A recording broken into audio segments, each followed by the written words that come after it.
Salam sama gars, sama mbokk internet yi j'espère que vous allez bien vous tous. Waaw, c'est encore votre frère Senghor ñëwati naa pour beneen vidéo. Waaw, tey moom objectif vidéo bi tey daa am benn concept bu bees bu ma génnee comme genre des cours en audio quoi, les cours en audio comme genre cours yi nga xam ne développement personnel la wala leadership wala initiation informatique. Comme des fois yenn élèves yi dañoo am du mal à lire les cours yooyu noonu.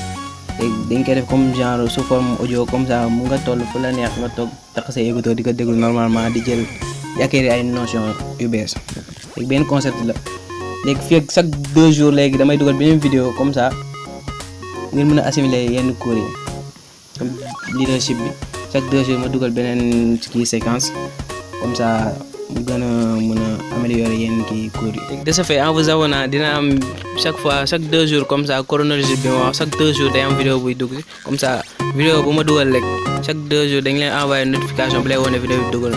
te aussi tamit am na benn chaîne YouTube boo xamante ne avec un jeune étudiant boo xam ne il est très engagé il s'appelle Novapi. Bon, je vous invite à aller vous abonner sur cette chaîne aussi pour le soutenir aussi. Sans plus tarder, on va commencer la vidéo. Allez, c'est parti. Bonjour chers étudiants, je m'appelle Adama Diallo, j'ai été pressenti par l'UVS pour dispenser ce cours qui porte sur le leadership. Je pense comme l'année dernière, l'UVS a été très inspiré de vous proposer cet enseignement qui est très important parce que étant un enseignement qui vous aide à développer certaines aptitudes qui vous permettent évidemment de prendre votre vie en charge, mais aussi d'impacter positivement sur votre communauté.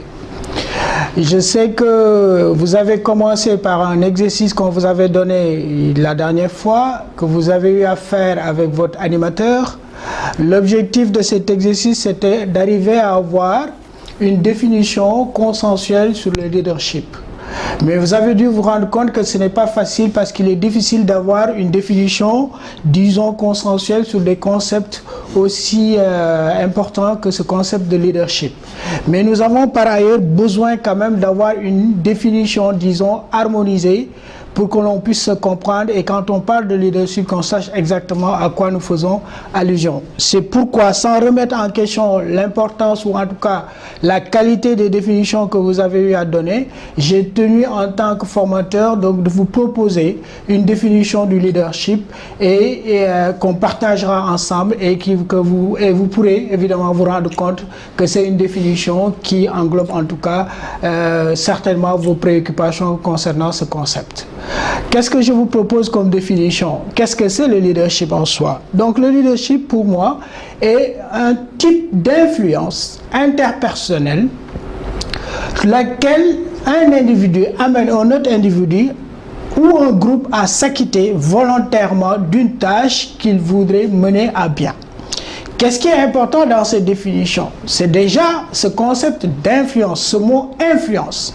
C'est très important, interpersonnel, qui permet à un individu d'amener un autre ou un groupe à faire volontairement. C'est-à-dire que donc, ici, on enlève toute contrainte, mais que la personne s'exécute ou fait ce que l'autre lui demande, mais de manière volontaire, sans qu'il y ait aucune contrainte derrière.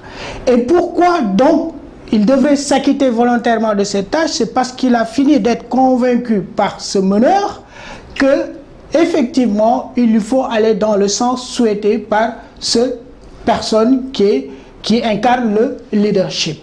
Vous le verrez de manière beaucoup plus intéressante sur les diapos suivants. Vous arrivez à voir donc une image qui illustre parfaitement ce qu'on appelle le leadership.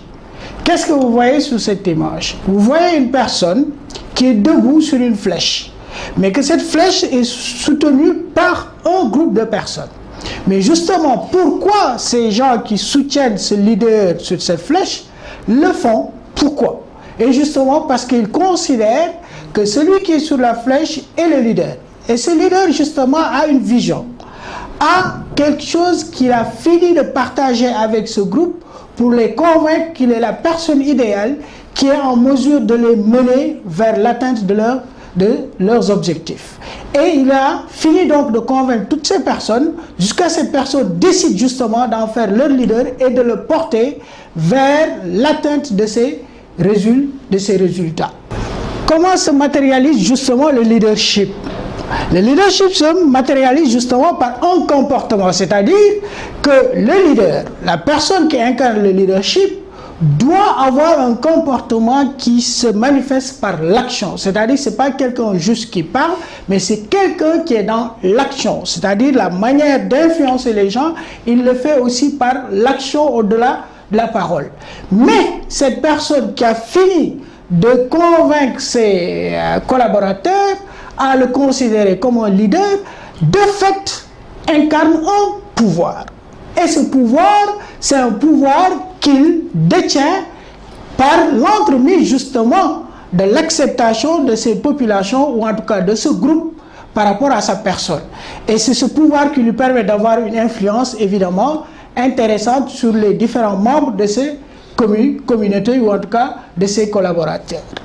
Mais d'où relève cette autorité? Cette autorité relève justement de l'acceptation de l'autre, que celui-là est la personne qui est la plus indiquée pour nous amener là où nous voulons aller. Donc de fait, il a une autorité qui lui permet évidemment de faire passer ses aspirations et ses besoins par rapport aux différents membres du groupe. Mais cette autorité, cette influence ne peut exister que par rapport à un groupe. C'est-à-dire que c'est ce groupe qui a fini d'être convaincu par ce leader, qui accepte donc de lui accorder du pouvoir, de l'autorité, et de fait donc cette influence qu'il peut exercer sur ces individus. Alors, quelle est donc la fonction du leadership? La fonction du leadership, par essence, donc, elle peut être, si vous voulez, résumée en deux mots.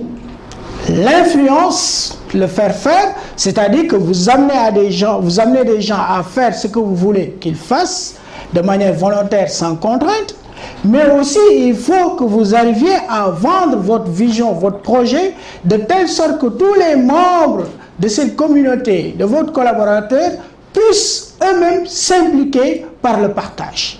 Ça, c'est quelque chose d'essentiel donc dans la notion de leadership. Je me récapitule en vous disant donc que ce qui est important au niveau donc de la définition de leadership, c'est deux facteurs. Le premier facteur, c'est l'influence, le faire faire. Le second facteur, évidemment, le partage. Le partage voudrait dire quoi? Arriver à faire de telle sorte que l'ensemble des membres de cette communauté acceptent de s'impliquer à l'atteinte de l'objectif qui est porté par le leader.